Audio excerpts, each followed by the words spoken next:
So there we were, a typical Saturday afternoon at the neighborhood garage sale.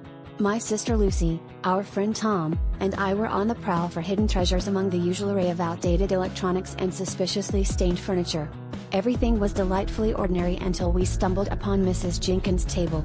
Known for her eccentricity, Mrs. Jenkins had labeled her assortment of goods with curious signs like unicorn-approved garden gnomes and guaranteed unhaunted mirrors.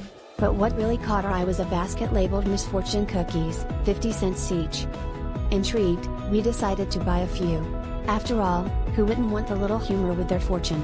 As we cracked open the first cookie, it read, "You will find a sock without a match." We chuckled and brushed it off as a clever play on the typical fortune cookie. But then things got a bit eerie. As we walked away from the sale, Lucy suddenly gasped, pulling a single sock from her purse. "I was sure I had both this morning," she exclaimed. Tom laughed, suggesting she may have been the victim of a laundry gnome. The next cookie predicted, "You will accidentally switch to decaf." We laughed it off, but Tom, a caffeine enthusiast, looked a bit nervous. Not 5 minutes later, we stopped by the local coffee shop. Tom ordered his usual triple espresso, took a sip, and spat it out with dramatic flair. "This is decaf," he cried, much to our amusement. The barista apologized profusely, as if some cosmic force had orchestrated the mistake.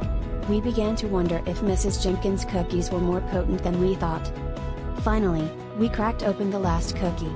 "You will tell a dad joke, and it will be a hit," it read. Skeptical but game, I decided to test it out.